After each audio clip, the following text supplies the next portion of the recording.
Good afternoon, everyone. You're welcome to this DVB webinar. I'm Emily Dubs, DVB's Head of Technology, and I'm really happy to be your host today. First of all, we'd like to thank you very much for taking the time to join us as we talk about DVBI road testing. And I guess you're here because you've heard about DVBI maybe even a little while ago, and you now wonder what's going on in the market, right? So I promise that you'll leave today with a quite clear idea of what has been achieved in Italy.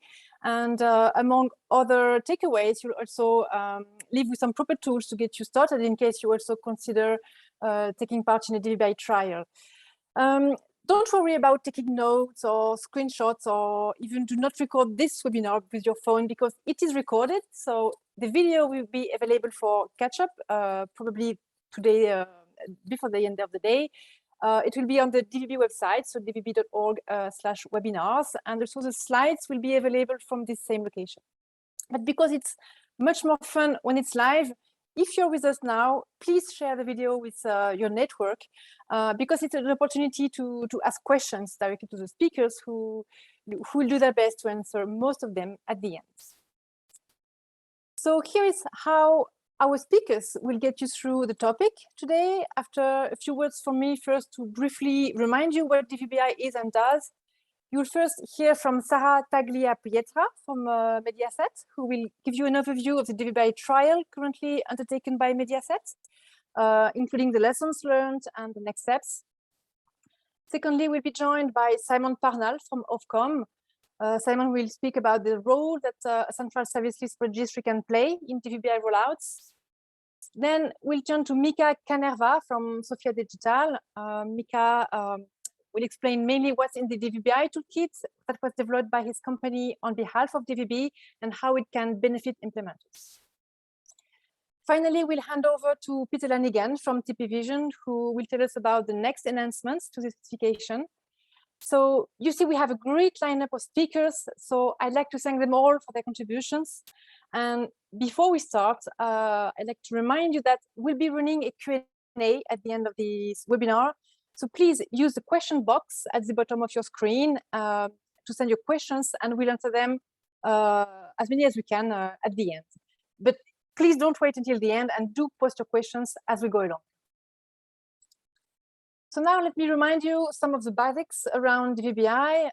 First of all, broadly speaking, there's what we call the DVBI ecosystem that is made of several of the DVB's new IP-centric specifications.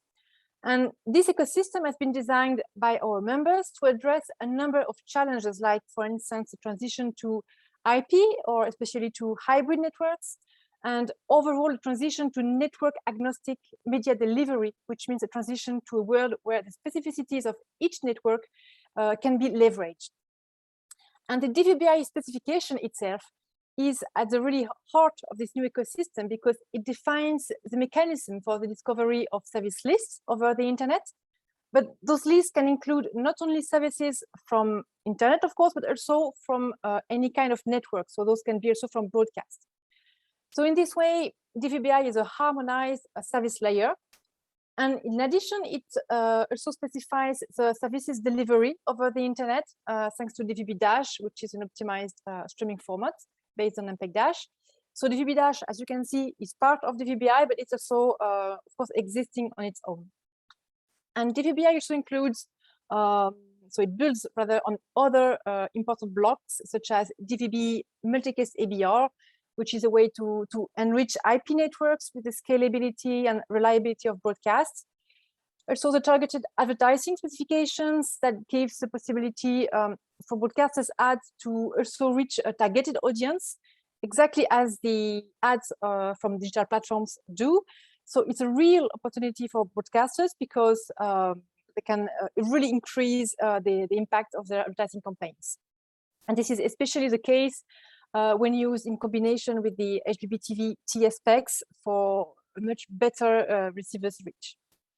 And more recently, the DVB native IP specification has been added, which is a way to deliver native IP streams. So I mean, streams that are initially tailored for reaching IP terminals, but those streams are carried over broadcast networks. And this addresses a number of use cases which are really relevant, not only for the transition, but above all in the long term.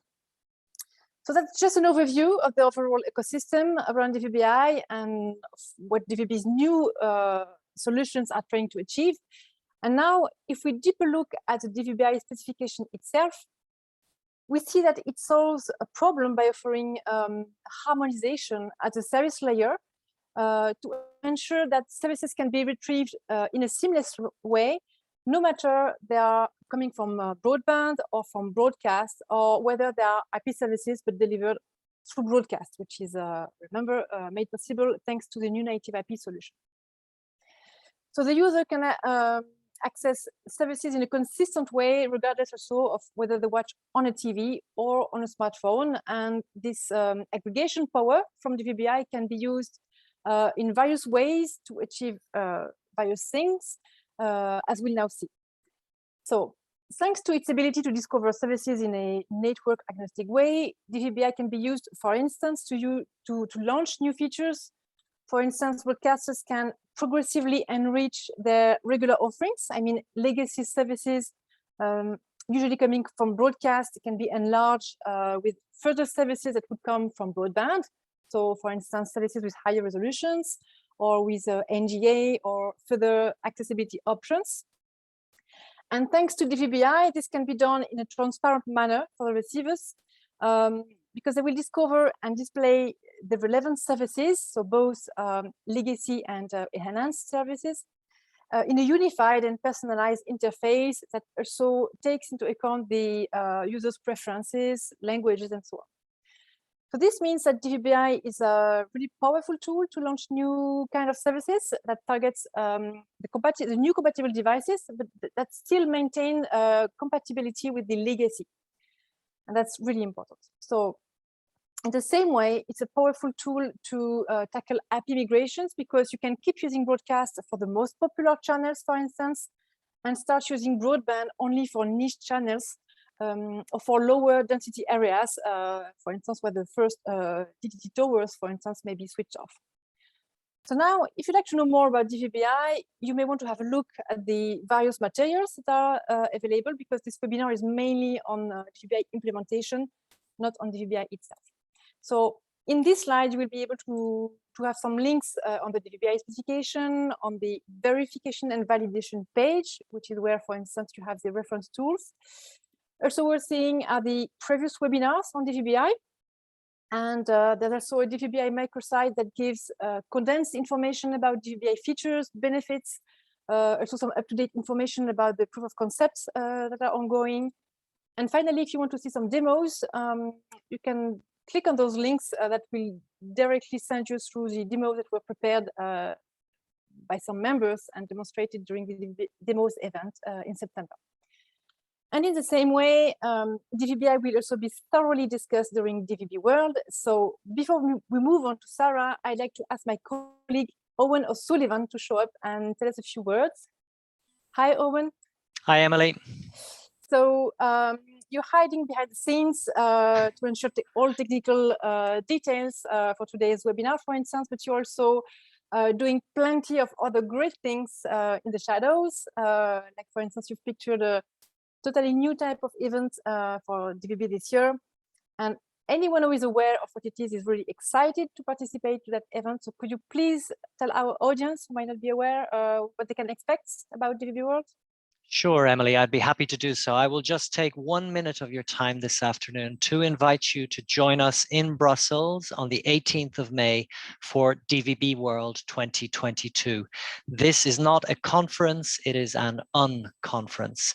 This means we don't have a program for you. We don't have keynote speakers or speakers. We just have an invitation to come and join us and bring with you the questions that you have, the experiences that you have, and the need that you have, I suppose, for meaningful conversations and real connections with people.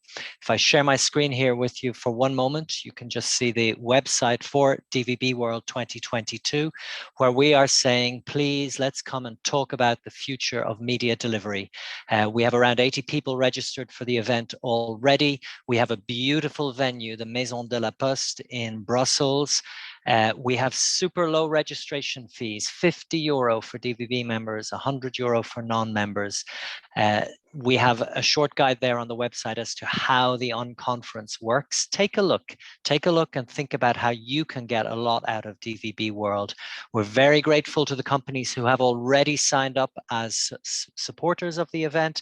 That opportunity is still open if you would like to get a little bit of additional visibility for your company, and more importantly, support this effort to relaunch DVB World as a radically different event. There's an FAQ there, there's information on travel and accommodation, and there's a little explanation as to why we are running this as an unconference. So with that said, dvbworld.org, please do register as soon as possible if you're planning to join us and haven't registered yet. And if you have doubts and you're wondering whether it's the event for you, get in touch with me or with Emily, and we will be happy to talk to you about the event and see what you might get out of it. Emily, I'll hand back over to you now. Thank you very much, Owen, and I really look forward. So now it's time for me to welcome Sara, our first speaker. Hi, Sara. I can't see you. Yes, I can see you now. So I'm really happy to see you here. And so just for the audience to understand, so you're strategic marketing manager at Mediaset, and you're involved mainly in the technical projects on OTT services evolution. And this is how you've been involved in this DVBI trial undertaken by Mediaset.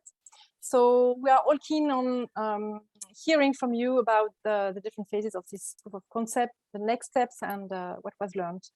So please, you can share your screen now, and the floor is yours. Thank you, Emily, and hello to everybody. Okay, with this presentation, we want to describe how we are testing DVBI in Italy, and the main lessons learned from the proof of concept that we have implementing together with our partners in Italy. We started working on DVBI in the 2020, setting up a proof of concept on one TV set provided by TP Vision and one PC. The goal was to show how the DVBI works, and the focus was on how DVBI channels could provide the same experience of traditional broadcast TV.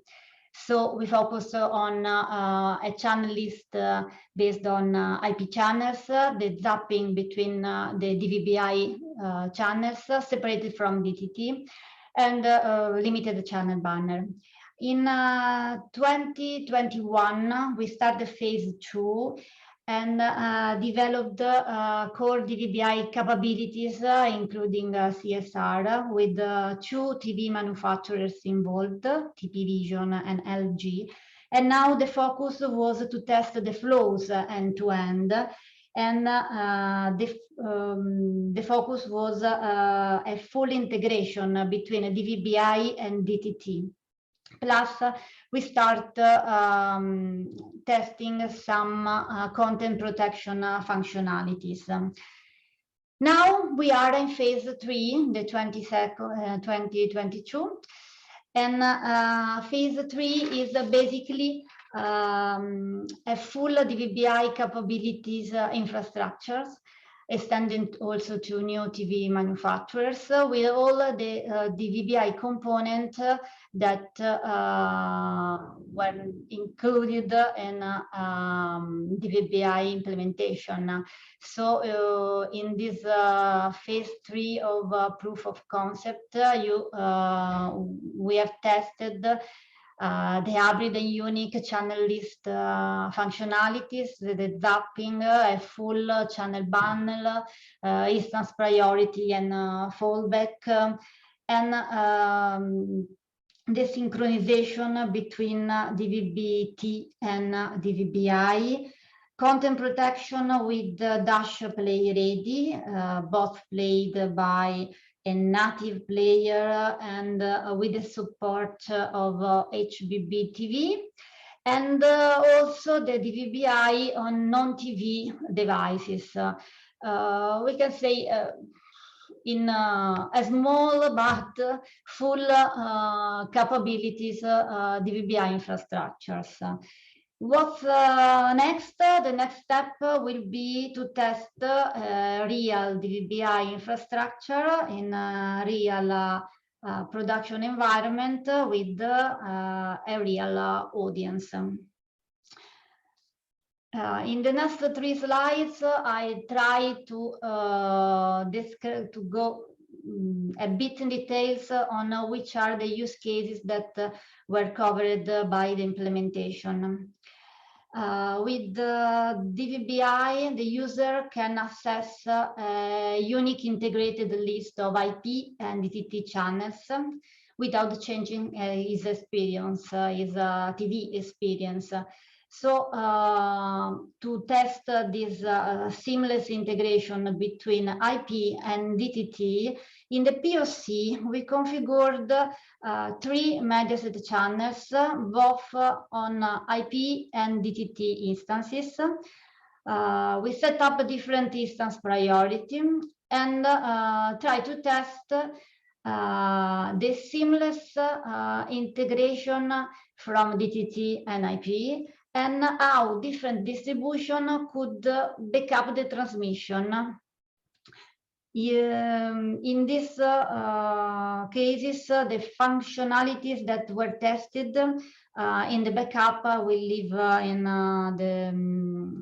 the presentation file. You will find some more details on this list of functionalities, but was just to name some, where the hybrid and unique channel list that involved the DVB-I and DTT channels, zapping with a remote control, a full channel banner, and parental control and IPG that were similar on IP channels that the one that the user usually see on a TV broadcast channel. And of course, we tested the instance priority mechanism, the fallback mechanism. So there were some Mediaset channels, naming there were Canale 5, Channel 5, Italia 1, and Channel 20, that were configured both on IP and DTT.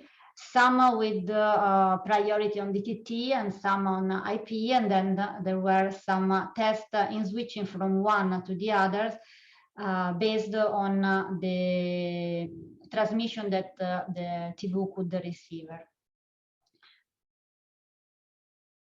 With DVB-I, the user can also access a broader offer of channels and channels with enhanced features. So in the POC, we included several IP-only channels, partly using the Mediaset broadcast streaming with different features configured, and a couple of third parties EP-only channels, naming the Team Vision and Dolby, so that we were able to test features like low latency on the IP transmission, content protection with Dash Play Ready, and thanks to a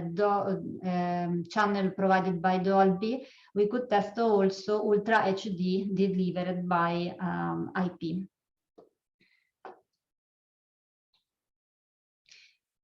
With DVB-I, a unified trusted DTT and IP service list ensure the user can access a whole offer with of channels and services, the relevant one that were trusted in the region where the user live. So in the POC were implemented a CRSR provided by Kineton, web service. The terminal could call to download the hybrid channel list that were available in the specific region.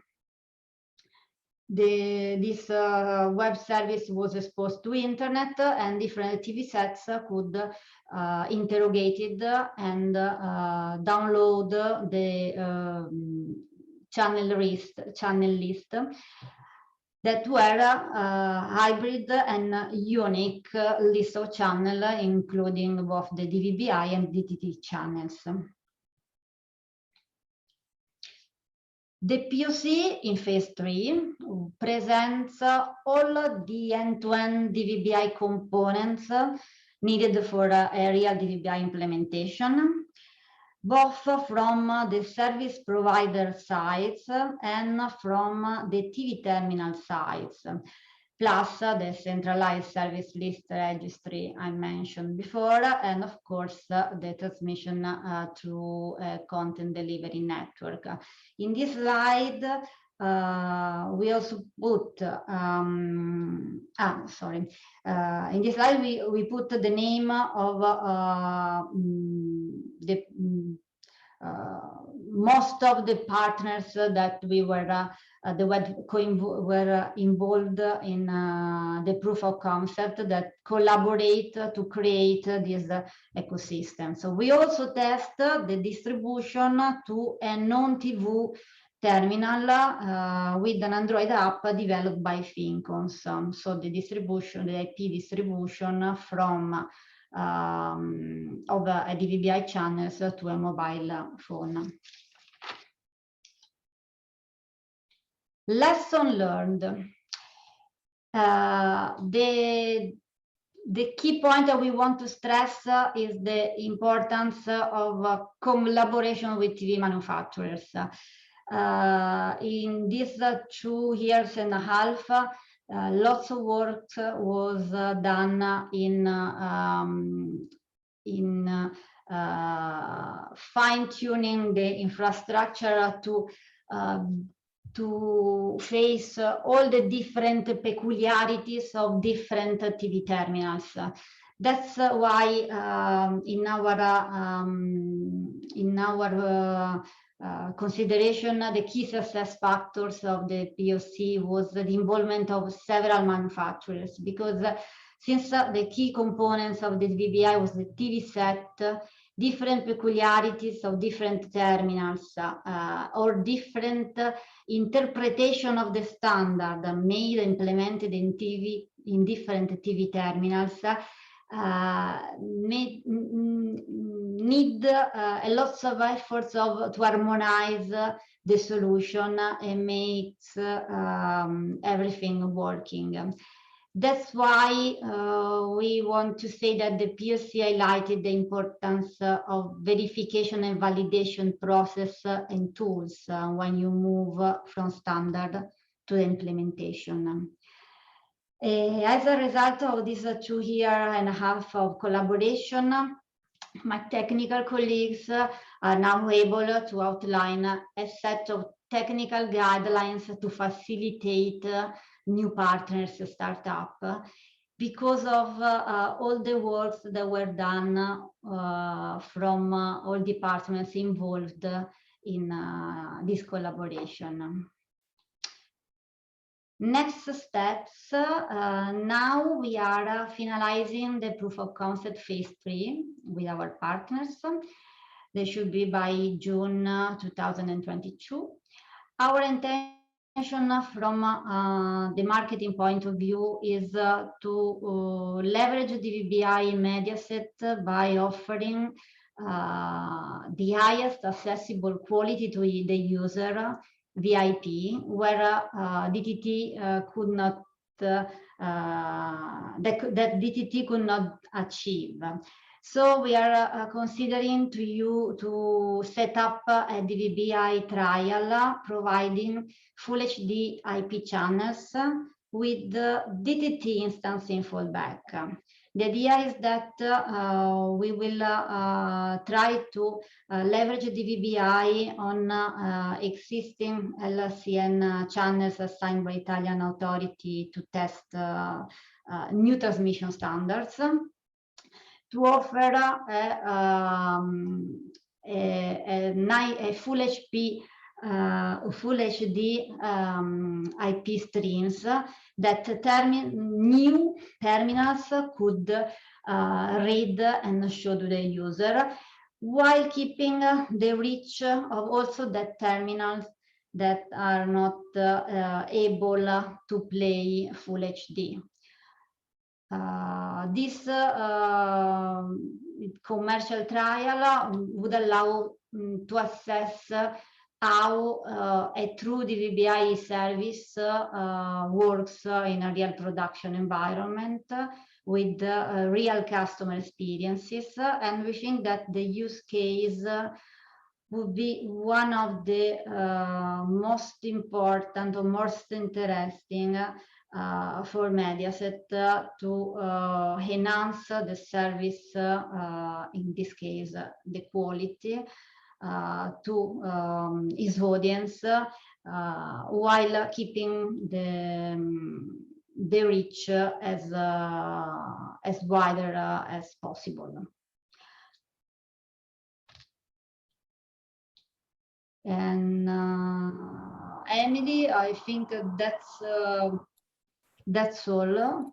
So thank you very much, Sara. It was really interesting to see how I'm trying to switch on my camera to see how Mediaset could manage to bring all those stakeholders from the whole value chain in the end to move from theory to real things. So, and that's also very useful for us to see those implementations. And I'm sure that in many places in Europe, they are looking at what's happening in Italy. So congratulations, thank you very much. And we'll see you again at the end for the Q&A where you'll have some questions.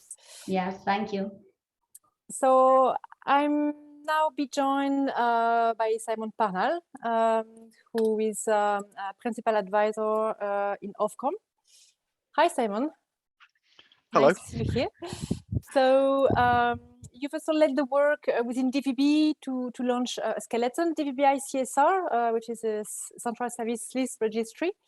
The idea was to explore the capabilities and to build the necessary tools for this purpose. So please tell us about all this and explain how a CSR can be useful for DVBI rollouts. So the floor is yours now. Thank you, Emily, and a big thank you to Sara as well. I'm going to just share my screen, so I've just got to get that working first. And hopefully you can see that now. Yeah. So I'm going to talk about the CSR, and you'll see my picture there, which shows variously the Wild West on one side and a walled garden in the other, and those terms will come out in this presentation. So the CSR service, CSR, the Central Service List Registry of DVBI, does provide a set of tools for creating and using service lists in a variety of ways. There's not just a single way of doing this. And it supports those known and loved models that have stood the test of time and we've known for a long time, but it also supports new models. And very much if you find something that it can't do, then DVB is really keen to hear, because we need to make sure that the specification is able to do all the things that practically people want to do. But in essence, a CSR list is a route. It's a directory that points to services and lists of services that are available. For broadcasters, very much the word prominence is one of those terms that's becoming really, really, really important right now. Prominence, the ability to be towards the top of lists, to emphasize social value in PSB, public service broadcast services, is a big issue for many countries, including the UK. The usual DVB tools are available in the CSR. So for example, you can have logical channel numbers, and you can also have the ability to signal that a particular list is a regulated list, that it provides services which adhere to national regulation and also ensure safety for viewers. These things are very important for some countries. So looking at the wider set of deployment models that are supported, obviously we talked there about the regulator list of approved stroke compliant lists. In other words, we can actually have a list of lists which links to the services or to various operator platforms. And that's something that I suppose that people would be quite familiar with. Now, Sarah was just talking now about the fallback between broadband and DTT. And this is what we would describe as a hybrid model. And CSR supports true hybrid deployment, where an online service list is linked to and complements a broadcasting platform. So, for example, where you would see a single service in a list, and the viewer would be able to select that service and maybe able to choose variants of it. So, for example, the ability to see the service in 4K, or maybe with next generation audio or other features that are included within the service. And of course, maybe the opportunity to default to a broadcast service if IP fails, because let's be honest with each other, that does happen occasionally. And of course, vice versa. The model also supports the manufacturer having a CSR which can point to national or to other lists. And of course, going back to my original slide, the Wild West, where anyone can provide service lists and lists of lists. So the CSR specifications allow all of these things. They also allow derivations of those features and also combinations of all the above. So it's if you can't see how to put these things together to get what you want in your particular territory, then DVB does want to hear. So my presentation was a very short one, but so that's me finished, Emily. I'm just going to return to my title slide. And thank you very much for listening. Thank you very much, Simon. This was, I think, really enlightening, because quite a lot of people don't know yet exactly what is a CSR. So thank you very much for that. And the interesting thing is that we will now turn to Mika Kanerva from Sofia Digital, who is a company who that implemented this this skeleton CSR that Simon Parnall's group worked on. So good afternoon, Mika. Welcome. So you're COO and Executive Vice President at Sofia Digital. So your company developed both this skeleton CSR we talked about just before, and also the reference implementation for DVBI, which was made of a client and backend. So please let us know how this can benefit implementers and how we can find those tools. Thank you very much. Thank you, Emily. And hello to everyone who is watching and listening. I will start to save time. I have a couple of slides about these tools, what we have been developing and what we have found useful. Sofia Digital has been working even before DVBI in open source tools for HPP TV, MBEC-DAS and DRM reference application, which the work has been completed. Then we made the DVBI reference application. That includes the service list tool and front-end client applications for Android and PC and HPP TV environment. And now, as mentioned, we have been working with the central service list registry application. During this development, we have found also there is another set of very useful tools like MBEC-DAS validator or DAS industry forum reference player. So we see this when going to online technologies, DVB is working well and working together with other organizations to find more complete ecosystem and tools for industry needs.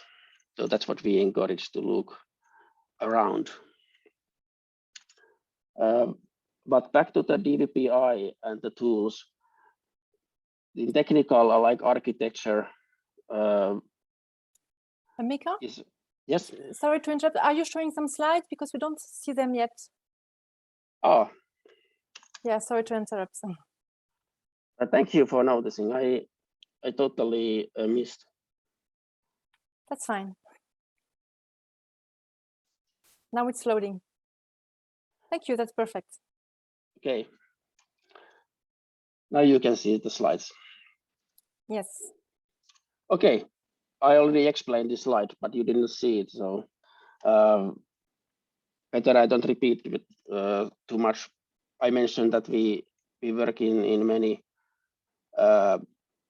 complex ecosystem where many stakeholders and organizations develop their own tools, and we have found useful these tools. And this was the slide explaining the DVB-I system, which we have both internet delivery and OTT delivery.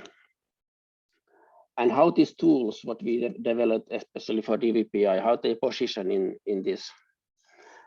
So there is a reference application on the client side where we have HPPTV and Android HTML5 front end, then the CRSR skeleton implementation, and the DVBI reference backend, part of the first project.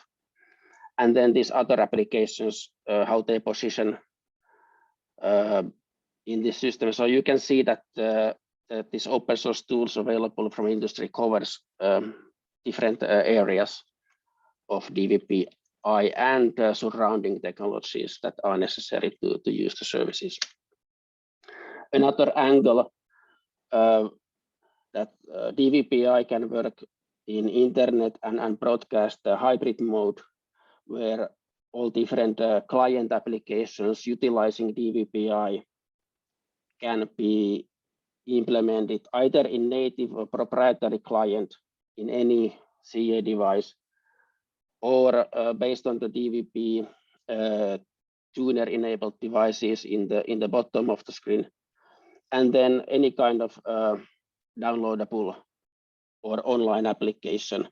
And the reference application for Android and HPPT already proves that these different client applications are working in the real environment. And the CSR project, you can find more information from this URL from the GitHub.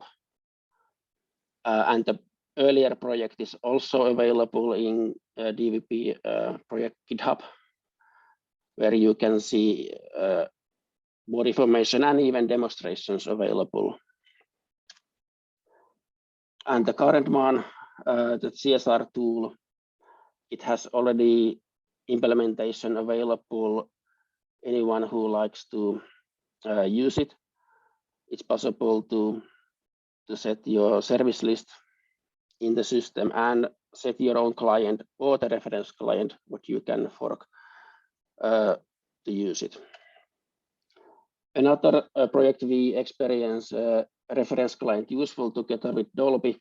We extended the client with Android native EXO player to enable next generation audio to be listening in those Android devices having Dolby codec supported with a special dialogue enhancement.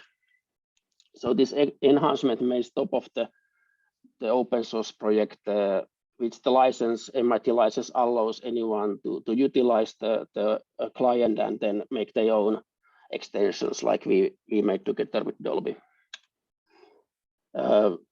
Another well-known adaptation use case for it, Germany RBB has made their own service list and used the reference client. And then we made in Malaysia together with MyTV Broadcasting, we made proof of concept using client application as a POC, where we was able to use our existing Sofia Digital backend and integrate the service list for existing DVB-T2 network, enabling the hybrid OTT delivery using the DVBI standard and the reference client. We also have been contacted and discussed in some other countries, for example, in Iran and Cambodia. Then we have made our own application for HPP TV Smart TV based on the reference client, so that we can enable end-to-end DVBI experience.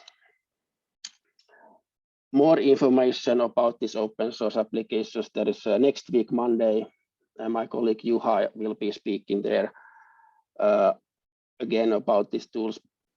So I recommend anyone interested to hear more to participate. And finally, please meet us also in DVB World later this month in Brussels. Thank you very much, Mika. This was also very interesting to see the momentum behind those tools. Sorry, and it's started to be used in different countries. So that's really interesting to see. Thank you very much. Thank you. So I would like now to welcome Peter Lanigan from DVB Vision. Hi, Peter. Hi, nice to see you here. So you're a standardization manager, and you're also the chair of the DVB group in charge of the commercial requirements for DVBI. So you're in the heart of the topic. So you'd like now to give us a brief overview of the next enhancements to the specifications. So please go ahead, and you can now share your screen. Thank you, Emily. Okay, I hope you can now see my slide. So thank you, Emily, and thanks to all the previous speakers for really interesting presentations. Yes, now my name is Peter Lanigan. I'm, as Emily said, I'm chair of the CMI group, which looks after DVBI and some other related specifications in the DVB commercial module, and I work for TP Vision. So I'm going to give you a brief update of where we are with the specifications. I'll remind you of the latest versions of the specifications and some other resources on the DVB website, which are useful for people looking to use DVBI or experiment with it. I'll tell you about some of the new work we're currently undertaking on DVBI and a bit about future activities as well.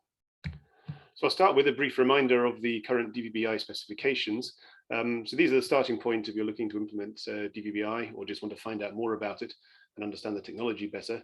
The best place to start in terms of the technical specifications is the current DVB Blue Book, which is now on revision 3. This is the latest version of the DVBI spec and includes all the latest features and various bug fixes and optimizations we've identified over time. And it's available via the DVB website at that link, or you can easily find this on the DVB website. We also publish a specification via Etsy, as is normal with DVB specs. And this is more suitable for formal references if you need to make those to the specification. This is based on a previous version of the Blue Book, and we're actually going to update the Etsy specification with probably the next version of the Blue Book. So that will be available later in the year. There's lots of information about DVBI available on the DVBI microsite at that URL. Again, there's a link on the homepage of the DVB website. And I also want to mention, as Mika was just talking about, the DVBI reference application and the sample CSR. And these are very good places to start experimenting and finding out more if you want to try out DVBI for yourself. Okay, so let's talk about the new features in DVBI. I want to mention we've been working. We published the first version of the DVBI spec in late 2019, but we've been still hard at work on the specification since then in DVB. We've been working on optimizations and bug fixes, of course. But we've also added. So we're also in the process of adding some relatively significant new features, which I'll tell you about now. The first one I want to talk about is DVBI for 5G. So this is going to extend DVBI to support the signaling of services delivered via 5G. And this will enable the use of DVBI and 5G networks for service discovery and metadata delivery.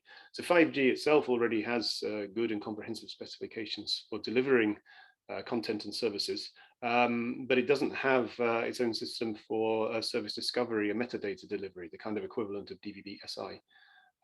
So in fact, DVBI fits quite nicely in that gap.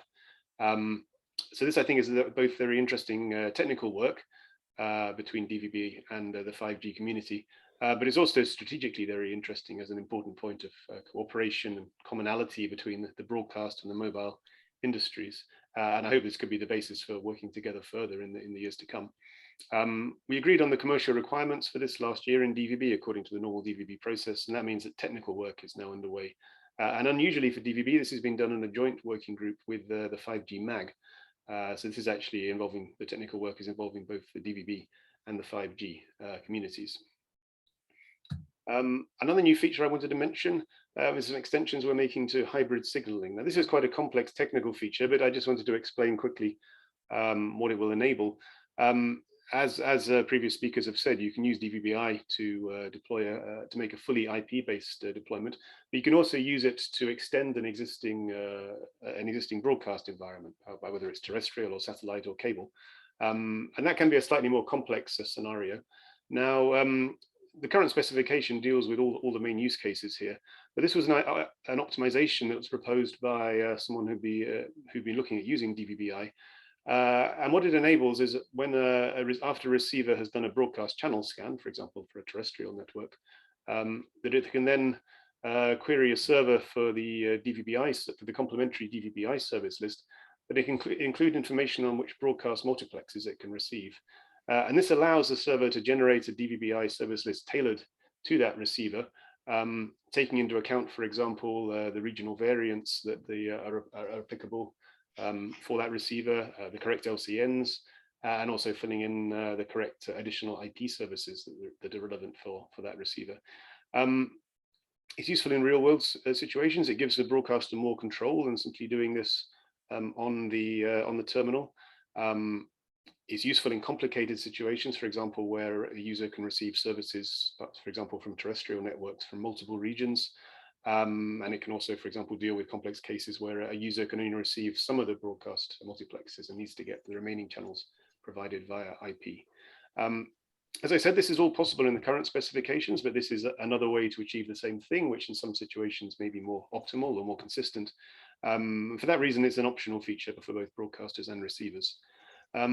We agreed the commercial requirements for this in DVB earlier this year, and the technical work is underway in TMI, and it will be included in the next version of the Blue Book.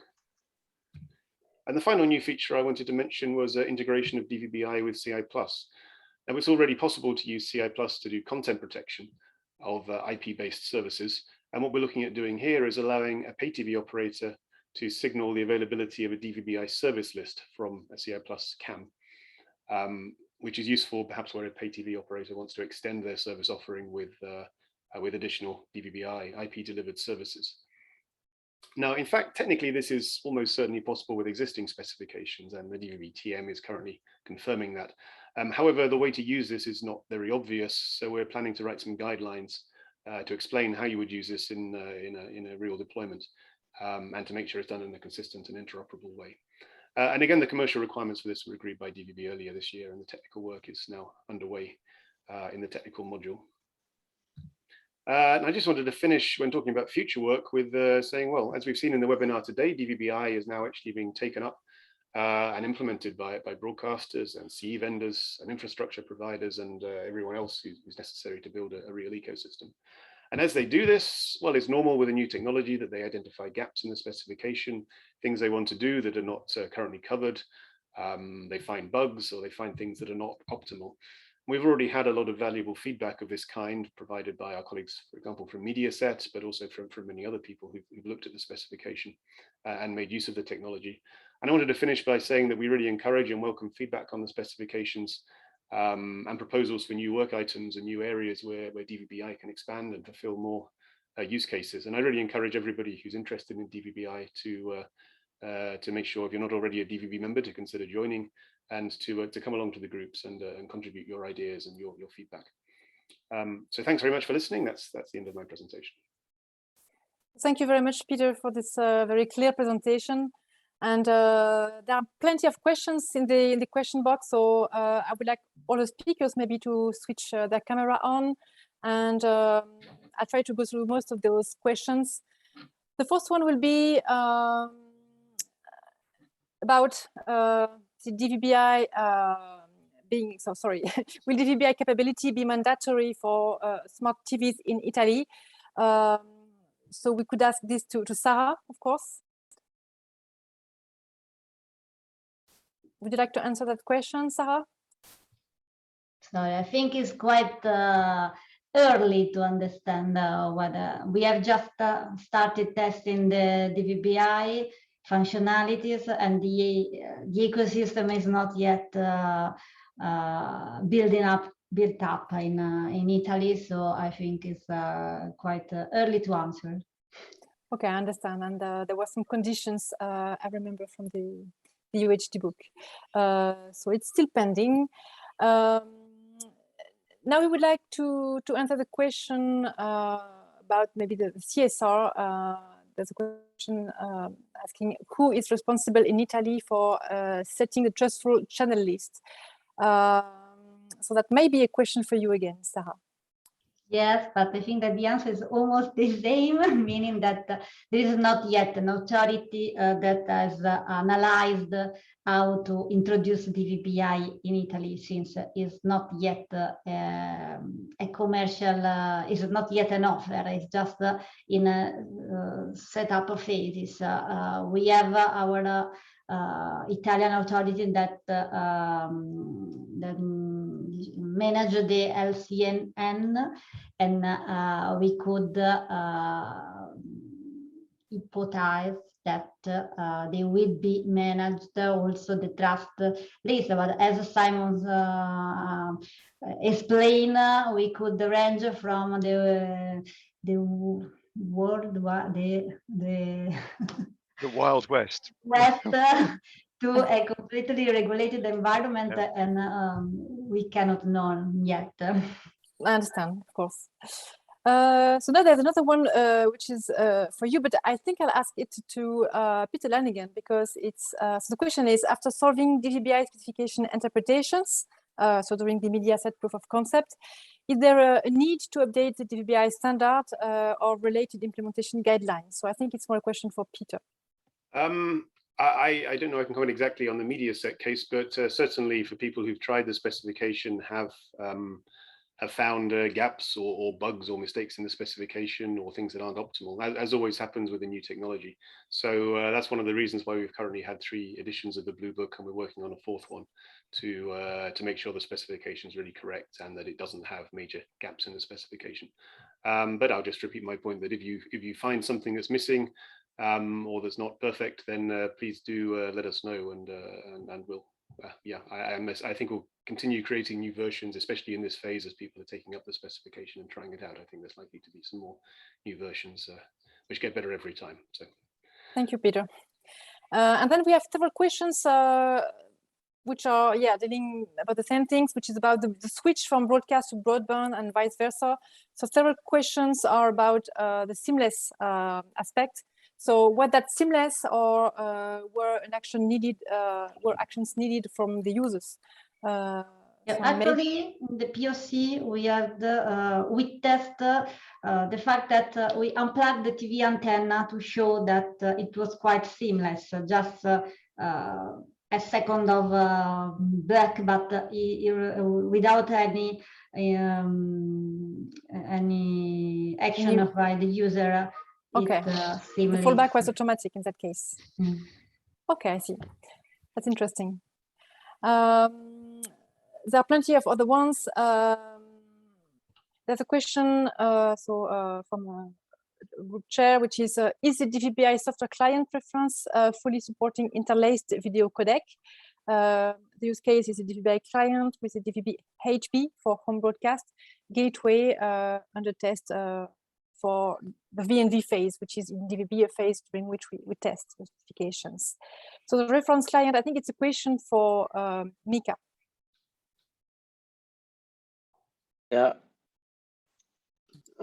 For the reference client, I don't think the client application itself, because it's HTML5 application, take any account of the video audio codecs used. So the codec support is based on the host device where the application is running. As for example, together with Dolby in this, using the AC4 is not supported at all the devices. So we had to make change the player from the HTML5 video player to EXO player to have this next generation audio dialogue enhancement supported. So it's more like device issue, not the client issue. Okay, thank you very much. And also related to VNV is so to Sara, in your presentation you pointed out the relevance of VNV to cope with the different TV sets. Do you regard the DVB's VNV sufficient? I saw that Mark was already answered something. From my technical team, I think that they are more on the matter. The key is that the commercial tie will be probably the field in which test the VNV process and maybe highlight, if necessary, any suggestion to modify it. Thank you. Indeed, we have a question, so a written answer from Marco Pellegrinato. So how in the Italian proof of concept the DVBI services were delivered to non-DVBI TVs? So that's again a question for you, I'm sorry. Actually, there was an Android mobile app developed by Fincons, and we tested the reception of the DVBI channels on the mobile phone. I don't know if Stefano wanted to add anything to giving some more details. Please do it. Sara, you are perfect right now. No problem at all. Thank you, Stefano. And there's a question, I think, which is more for Simon, which is about the UK market. What's the current situation in UK about DVBI? Well, you'd have to ask, I think, those people who are actually the implementers in the UK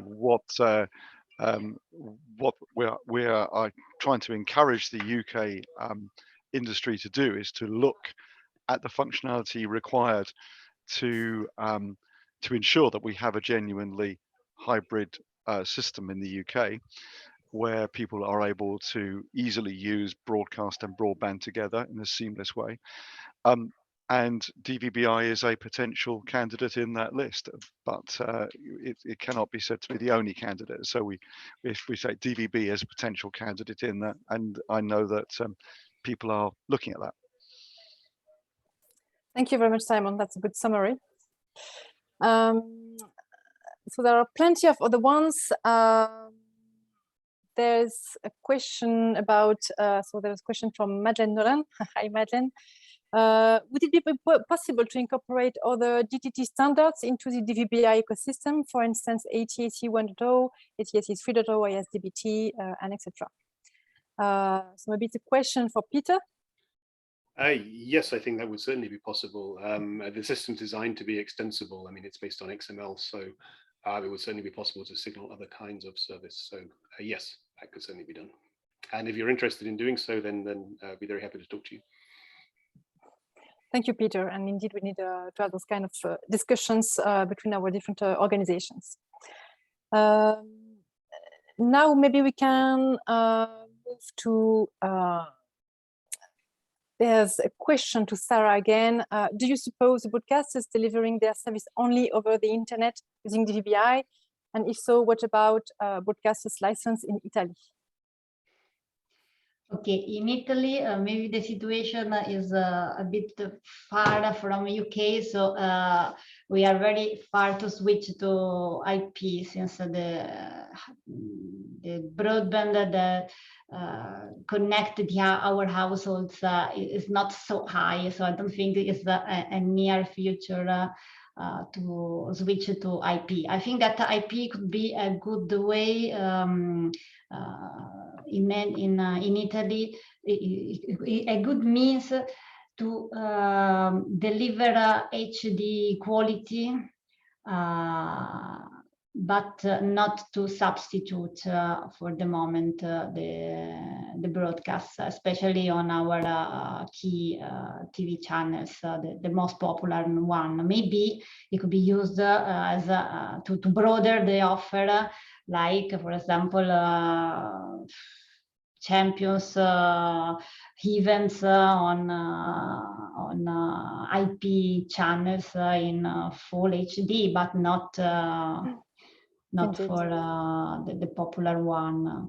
It could be a way of enhancing the quality, but reaching all the people with the DTT and give it to the newest terminals that support the full HD, the IP channel. Thank you very much. Indeed, that's one of the use cases for DVBI. And I see that Simon raised his hand. Would you like to add something, Simon? Yeah, I just want to say that I think that we are very much describing the sort of very practical scenario that we might be moving into in the near future, where indeed in a given country, there are areas where it's possible and areas where it's not possible to have this duopoly running, and that we are very much going to be in the next few years in a hybrid situation, not just between countries, but actually in a country, in areas in a country, regional to city centres, etc. And therefore, that's why this dual functionality is required. Indeed, and Ofcom realized a very nice survey about this. I can remember. So thank you very much, Simon. So there are a few questions again, but which are most of them are answered already in the written form. So I think we are now we are closing now. It's 4 o'clock. So I would like first to thank you, our speakers. Thank you very much for your great contributions, and of course, thank you for the audience for the time. And we'll see you in the next webinar talking about other implementations elsewhere in Europe quite soon. Thank you very much. Bye. Thank you, Emily. Thank you. Thank you.